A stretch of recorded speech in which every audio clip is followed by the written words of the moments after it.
guys. Mr. X joined by Swanee via Skype. Look at Swanee. What a great man. We're going to see you at Orlando.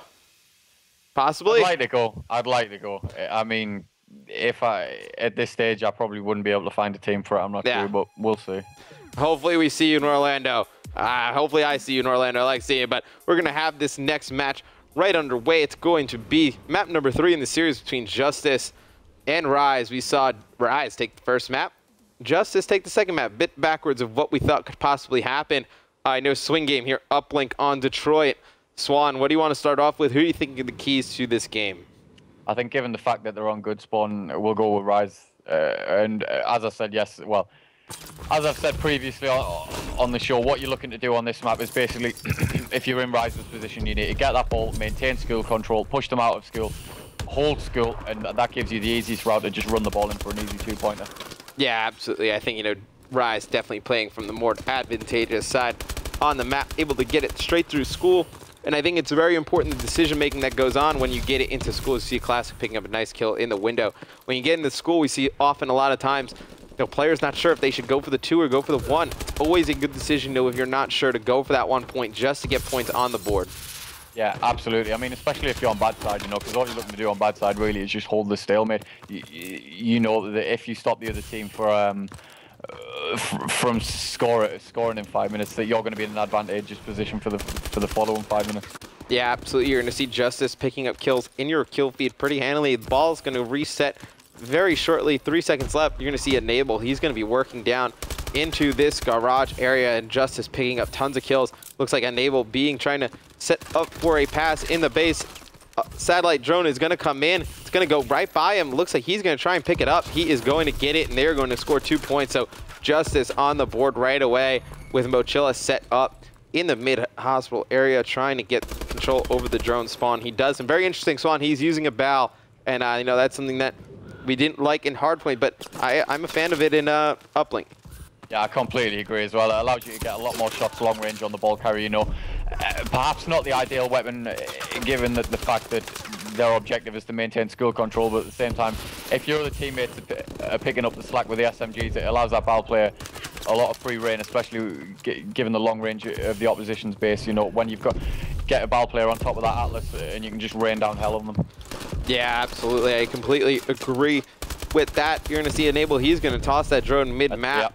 That's the second consecutive 4 down that Justus have managed to get whilst fighting for ball control. Yeah, and it looks like though they're not able to get ball control. It's going to be Mochila trying to fight there by himself. He's going to be taking out Enable, left all the way in the back by himself. He's going to be taking out Chino, trying to move through school. I think it's important that Rise gets a few points on the board in this half, because if they don't, going into the second half, playing from the least advantageous side is going to be very difficult to stop Justus. Yeah, you don't want to be going down, 2 points or losing by 2 points on the best side, because it sets you up for an extremely bad position on the good side, especially given teams of this caliber who can just slay like Justus. It's really hard to come back from a deficit. Yeah, and right there, that was a great scoring opportunity for Rise, just not able to convert. We saw Slack getting a huge 2-piece, in the school. Looks like Weetso set up on trailers, trying to get something going for his team. Notice he threw a stun out there, but Enable has that Exo Trophy ability. We're seeing that more and more from players in Respawn on all game modes, not just Hardpoint, on CTF and on Uplink. That Exo Trophy ability definitely comes into play a lot more often now. Yeah, absolutely. That combined with the overclock and the overcharge, it's an option we've seen a lot from objective players. You've seen it from Sensor on CEF, I think, and other players. It just really allows you to take control of the objective without, getting hassled by stuns. Yep. And we know how overpowered stuns are at the moment. Yeah, and you saw Classic right there on your screen, trying to get a throw in, not able to do it. Rise, they're going to throw the satellite drone up top. They're going to reset it mid-map. And there you go. The drone's going to come in. Let's see who has control over the area. Mochila doing a great job getting drone control with this bow. Able to pick up 2 players. It's going to be Classic able to get that drone into the base. He's actually going to be... Drone's going to be picked up, and it's going to be thrown out by a player from Rise. So big plays out of Rise. Able to try and keep this score at a controllable area. Yeah, and I think each time we've seen the drone reset, actually, Justus have been the ones to come out in a favourable position. I think that's largely down to how well Mochila's, holding map control with the ball. It's each time they've been trading kills when the ball's reset in the mid hard point. You know, Mochilla's been the one to pick up the 1 or the 2 kills just to establish map control. Right, and you're going to see Classic. He's going to bring the drone in through the back. It's like he's going to try and make some jukey plays. Thinking about jumping out the front. He's actually got players all over him. He's actually going to take out one. Yeah, I like the play. It looks like he's going to go back, pick the drone up. He's got Slacked in front of him as he's leading it. Mochilla also in the spawn of Rise.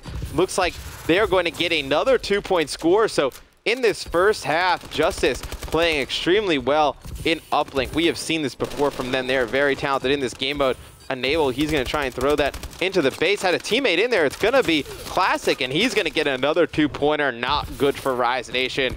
They're going down 6-0 in the first half of uplink on Detroit.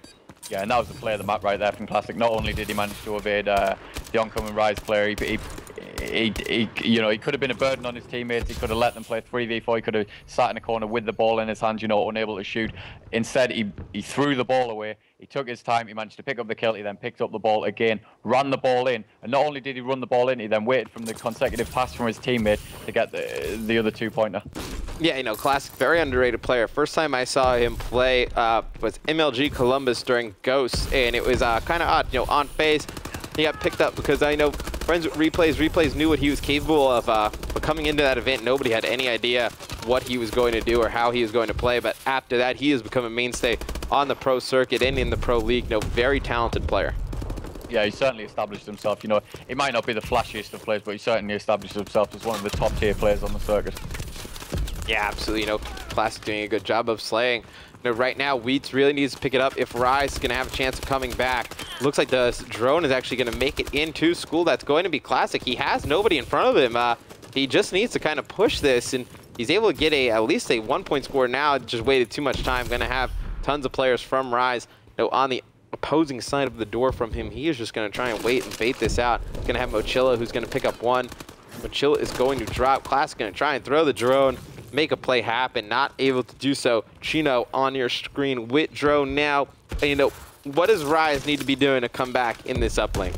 It's incredibly tough on this side. You know, they need to choose it. As they're doing now, they need to choose whether to run a garage or green. Obviously, they're electing to run a green now. But even so, even if you push a green, even if you get that 4 down near their base, as you're seeing right now, there's always going to be players in their base because they spawn so close to the point. They did manage to go for the 1 point. You know, they thought, we're not going to get the 2 here. We haven't established full base control. Yeah. They're going to try and reset and get another score. I like the idea to just grab points right there, but looks like Classic trying to make a play with the drone. Drone is going to go back in control of Justus. It's going to be Slacked. He's going to try and get in for 1. He's going to actually bank it off of the pole. Going to be in control of Rise again, and you know, Enable really the only one dominating in the slaying department right now, 23 and 15.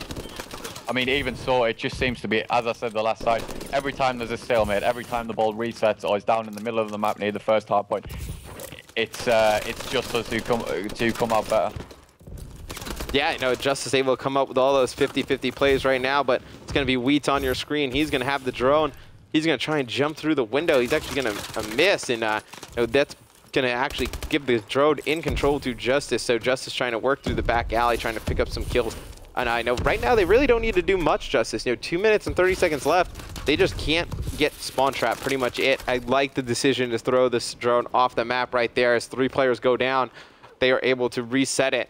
And I know that gives them pretty much map control back again.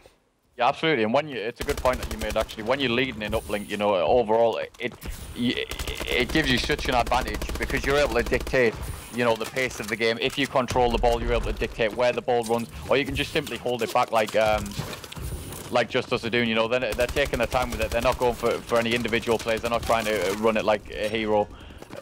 They're just essentially wasting time. With 2 minutes left, Rise well, I think they're about to score. Well, yep, Slack should get a 2-pointer here. Yeah. Yep. And you know, with a deficit of 7 with a minute and a half left, you know, Rise really need to be getting a move on.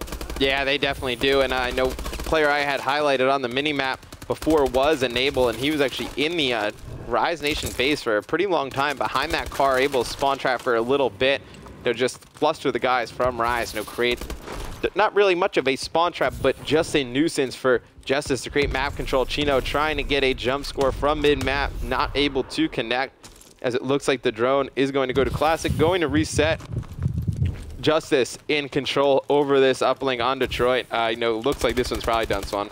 Yeah, I mean, even if Chino did manage to land that from downtown, it really isn't sufficient. You know, at this point, you need to be each play. You need to be going for the 2-point plays. You need to be running it in and just trying to get a relay. And now I think it's pretty much beyond the realms of possibility with 7 points in a minute left. It's safe to say that this is just as map and well deserved. You know, not just in the slaying department, but in the objective department. I think Classic made 2 huge plays to get 4 points.